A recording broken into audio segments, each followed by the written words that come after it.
नमस्कार, मैं कमलेश कबीर आपका हार्दिक स्वागत करता हूं इस नए एपिसोड में। आज के इस एपिसोड में हम एक छोटा-सा प्रयास करेंगे और खोजने की कोशिश करेंगे कि यमुना नदी के प्रदूषण के लिए जिम्मेदार कौन है? आखिर अरविंद केजरीवाल 2015 से जब ये कह रहे थे कि आने वाले समय में वो यमुना नदी में डुबकी लगाएंगे, तो फिर यमुना नदी साफ होने की बजाय इतनी प्रदूषित क्यों हो गई? अब सब लोगों के जहन में यह सवाल जरूर खड़ा होता है कि इसके लिए जिम्मेदार कौन है? अरविंद केजरीवाल या फिर समय समय पर आरोप लगा दिए जाते हैं केंद्र सरकार के ऊपर। तो आज की सबसे बड़ी खबर यह है कि यमुना नदी की जो सफाई का वादा किया था नरेंद्र मोदी ने, क्योंकि इस चुनाव में नरेंद्र मोदी ने जिस तरीके से अरविंद केजरीवाल के खिलाफ रणनीति बनाई थी, उस रणनीति का पहला हिस्सा था कि आम आदमी पार्टी का एक टैग चिपका दिया और वो टैग था आपदा। आपको जो है वो एक नेशनल डिजास्टर बना दिया प्रधानमंत्री नरेंद्र मोदी ने। दूसरा, उन्होंने दिल्ली की जनता से जो वादा किया, और उस वादे की बड़ी अहम भूमिका है क्योंकि दिल्ली यमुना नदी के किनारे पे है और यमुना का पानी जिस स्तर पर प्रदूषित होता है और फिर बरसात के मौसम में यमुना नदी में बाढ़ का खतरा हमेशा बना रहता है। तो प्रधानमंत्री नरेंद्र मोदी ने जिस तरीके से यमुना नदी को लेकर जो घोषणा की कि उनको यमुना नदी को साफ करने के लिए जो एक्सपीरियंस अनुभव होना चाहिए वो नरेंद्र मोदी के पास है, इसलिए वो यमुना नदी को आने वाले 3 साल का एक टारगेट लिया, उसमें वो साफ करके दिखाएंगे। और फिर उन्होंने एक एग्जाम्पल सेट किया और वो एग्जाम्पल था, आपको पता होगा, साबरमती नदी गुजरात में जब नरेंद्र मोदी मुख्यमंत्री हुआ करते थे तो वहां पर साबरमती रिवर फ्रंट, जहां पर आज जो है वो शाम को लोग घूमते हैं, पिकनिक मनाने तक आते हैं, और जिस तरीके से साबरमती नदी के उस रिवर फ्रंट को पूरा काया पलट कर दिया, तो प्रधानमंत्री नरेंद्र मोदी ने यह घोषणा की कि वो ठीक ऐसे ही यमुना नदी के ऊपर एक रिवर फ्रंट बनाएंगे। और आपने देखा होगा लोकसभा चुनाव में वो जय गंगा मैया की, क्योंकि बनारस से वो टिकट पे लड़ते थे, लेकिन इस बार उन्होंने यमुना मैया के लिए ऐसा कुछ कहा। तो अब जिस तरीके से दिल्ली की जनता ने भारतीय जनता पार्टी को पूर्ण बहुमत दिया, और आपने देखा होगा एक एक जो है वो सोशल मीडिया पे कुछ खबरें ट्रेंड कर रही है, और खबरें ट्रेंड कर रही है कि सरकार बनने से पहले ही भारतीय जनता पार्टी फुल फॉर्म में है, एक्शन में काम कर रही है।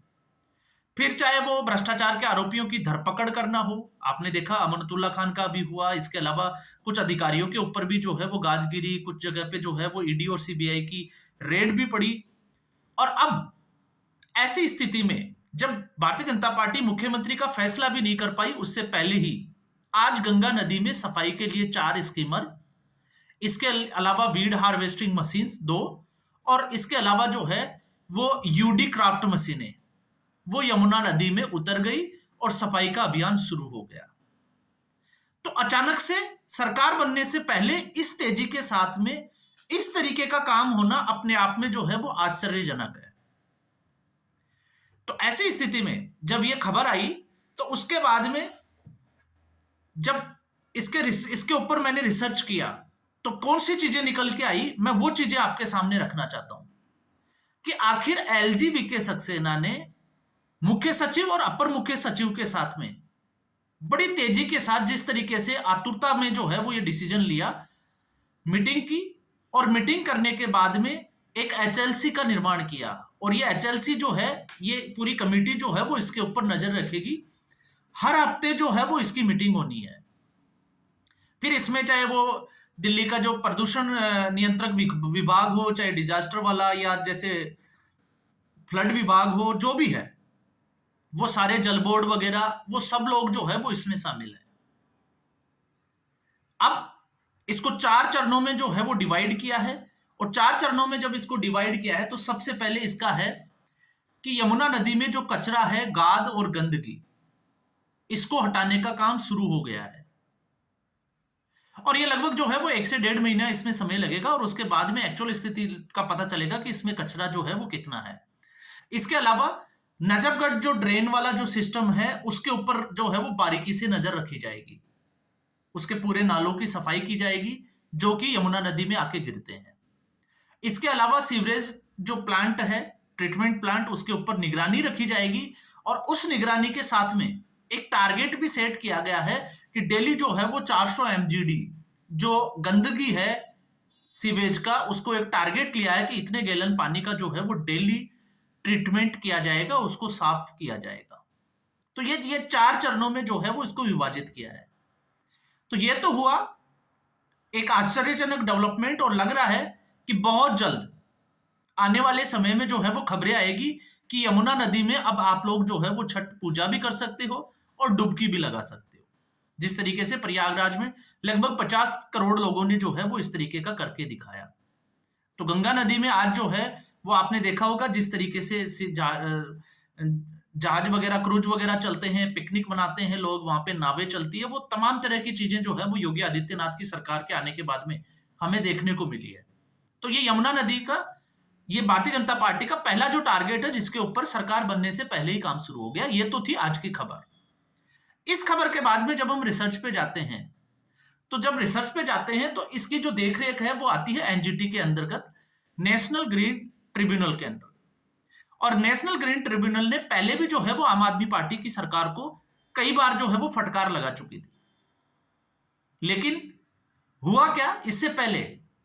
जनवरी 2023 में एलजी वीके सक्सेना की अध्यक्षता में एक कमेटी बनाई गई थी और उस कमेटी ने फैसला लिया था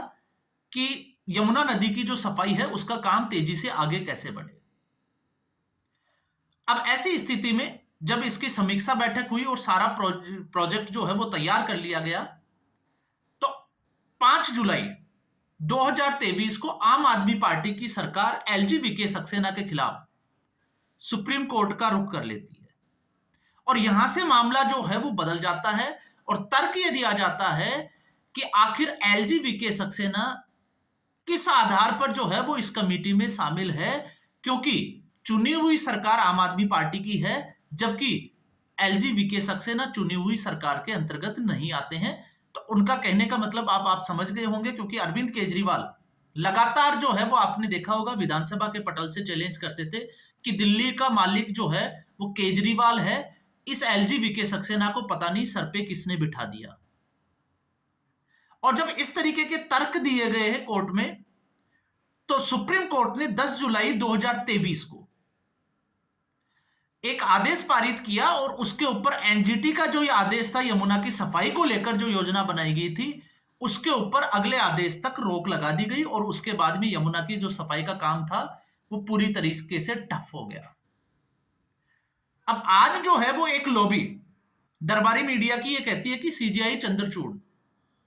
वो नरेंद्र मोदी के साथ हो गए। वो तमाम तरह की घटनाएं आपने देखी होगी, जब नरेंद्र मोदी और सीजेआई चंद्रचूड़ की एक फोटो वायरल हुई थी सीजेआई के घर से, जब प्रधानमंत्री मोदी जो है वो गणेश पूजा में शामिल हुए थे। तो बड़े बड़े आरोप लगे थे कि जाते हुए जो है वो एक पूरी लॉबी ने सीजेआई चंद्रचूड़ को बदनाम करने की, लेकिन चंद्रचूड़ के रहते हुए उन्होंने ऐसे फैसले दिए जो केंद्र सरकार के खिलाफ थे। और आज भी ये सुप्रीम कोर्ट का जो सिलसिला है केंद्र सरकार के खिलाफ फैसले देने का या चुनी हुई सरकारों के खिलाफ, ये अभी भी रुका नहीं है कि ये रुक गया है, क्योंकि अभी भी आज भी जो है, कल से आपने देखा होगा कि ये सुर्खियों में बना हुआ है। जब से उपराष्ट्रपति जगदीप धनखड़ का स्टेटमेंट आया है तो उसके बाद ये सुर्खियों में वापस है। और उस वक्त सीजेआई चंद्रचूड़ के अलावा जो है वो PS Narasimha, justice PS Narasimha और मनोज मिश्रा, ये तीनों की जो बेंच थी, इन तीनों की बेंच ने जो है वो ये फैसला दिया था और उसके बाद में जो है वो ये रुक गया था, क्योंकि इसमें हवाला दिया गया था एनजीटी का, या हम कहें कि जो संविधान पीठ के 2018 और 2023 का एक आदेश था उसकी पालना का यह उल्लंघन करता है। अब आप सोच के देखिए, जिस देश में यमुना नदी या किसी भी नदी की सफाई को लेकर और प्रदूषण नियंत्रण को लेकर भी अगर कोई कुछ काम करना चाहता है तो सरकारें जो है वो सुप्रीम कोर्ट में जाके और उसके ऊपर रोक लगा देती है। और उसके बाद जिस तीव्र गति के साथ में यमुना में नदी में प्रदूषण फैला, पानी में जिस तरीके से सीओडी और बीओडी की जो मात्रा है वो ज्यादा बढ़ गई, वो अपने आप में जो है वो आश्चर्यजनक थी। तो अब सवाल खड़ा ये हो जाता है कि आखिर यमुना नदी के लिए या यमुना नदी के प्रदूषण के लिए जिम्मेदार कौन है? तो यमुना नदी के प्रदूषण के लिए जिम्मेवार है, सबसे पहले अगर आप भारतीय जनता पार्टी पर अगर हम आरोप लगाते हैं, तो आपको पता होगा 15 साल शीला दीक्षित जी की सरकार रहने के बाद में 11 साल मुख्यमंत्री रहे अरविंद केजरीवाल। तो अरविंद केजरीवाल का तो सिर्फ लक्ष्य यही था कि किस तरीके से, क्योंकि आपको पता होगा शुभांकर मिश्रा ने जब इंटरव्यू लिया था तो उन्होंने कहा था कि 7,000 करोड़ से ज्यादा रुपए यमुना नदी की सफाई के लिए जो है वो केंद्र सरकार के द्वारा दिए गए, तो वो पैसे गए कहां? हालांकि अब सीएजी की रिपोर्ट जो है वो सार्वजनिक होगी विधानसभा के पटल में, भारतीय जनता पार्टी अगर चाहेगी तो उसके बाद में जो है वो कई चीजों का खुलासे और होने वाले हैं। लेकिन जिस तरीके से आम आदमी पार्टी की जो नीयत रही कि हर मामले में काम नहीं करना, एलजी के साथ टकराव किस तरीके से पैदा करना है और लोगों को भ्रमित कैसे करना है, उस हिसाब से आप समझ सकते हो कि इसके लिए जो है वो जिम्मेवार कौन है। तो भारतीय जनता पार्टी की अगर हम बात करें, तो भारतीय जनता पार्टी के lieutenant governor LG VK Saxena ने ये पहल की, और इसमें जो है वो जनवरी 2023 में, जो कि आप गूगल सर्च कर सकते हैं, इसमें सार्वजनिक चीजें पड़ी है, ये पब्लिक डोमेन में है कि किस तरीके से उन्होंने जो है वो एक पूरी योजना बनाई गई थी एनजीटी के साथ मिलकर, लेकिन वो कामयाब नहीं हो पाई क्योंकि उसमें पहला रोड़ा बने अरविंद केजरीवाल। तो फिर यमुना नदी की जो सफाई को लेकर अरविंद केजरीवाल इस तरीके की बातें करते थे, तो सबसे बड़ा गुनहगार कौन हुआ? अरविंद केजरीवाल। फिर उसमें आता है दूसरा नंबर, क्या देश की सफाई के लिए अगर अरविंद केजरीवाल और आम आदमी पार्टी की सरकार सुप्रीम कोर्ट तक चली जाती है, तो क्या सुप्रीम कोर्ट का दायित्व नहीं बनता कि इस फैसले को आम आदमी पार्टी की सरकार से हटकर दूसरे चश्मे से देखा जाए, क्योंकि ये यमुना नदी के प्रदूषण का या साफ सफाई का मामला था। लेकिन फिर भी सुप्रीम कोर्ट ने आंख बंद करके आम आदमी पार्टी सरकार के फेवर में ये फैसला दिया और इसके ऊपर एनजीटी का जो आदेश था उसके ऊपर रोक लगा दी। तो ये हो गए आपके दूसरे गुनहगार। तो अब आप समझ सकते हैं कि इसके जो अरविंद केजरीवाल और सुप्रीम कोर्ट, आप इसमें से जो है वो किसको जिम्मेवार मानते हैं? और मैं चाहूंगा कि आप जो है वो 10 जुलाई 2023 का जो सुप्रीम कोर्ट का एनजीटी को लेकर जो आदेश है उसको आप पढ़ें, और फिर आपको पता चलेगा कि जनवरी 2023 से लेकर एलजी वीके सक्सेना ने किस तरीके से यमुना नदी की सफाई के जो है वो प्रयास किए थे, और उसमें रोड़ा कौन बने थी? आम आदमी पार्टी। तो आप फिर डिसीजन ले कि इसके गुनहगार कौन है। और जब मैं ये बात कर रहा हूं और आज जब 4-4 स्कीमर यमुना नदी की सफाई में उतर गए, तो आप अंदाजा लगा सकते हैं कि अब मामला जो है वो मोदी की गारंटी का है। अब ये जो है वो नरेंद्र मोदी की साख पर मामला आ जाता है, और ऐसी स्थिति में आप देखिएगा इसमें आश्चर्यजनक रूप से जो है वो आपको परिणाम देखने को मिलेंगे, और बहुत ज्यादा समय की जरूरत नहीं है। आपको 1 से 2 महीने में, या ये बरसात का जो सीजन आएगा उससे पहले पहले आपको जो है वो ये देखने को मिलेगा। तो आज के एपिसोड में बस इतना ही। उम्मीद करूंगा ये वीडियो एपिसोड आपको पसंद आया होगा। वीडियो को लाइक करें, शेयर करें, चैनल जरूर सब्सक्राइब करें। धन्यवाद।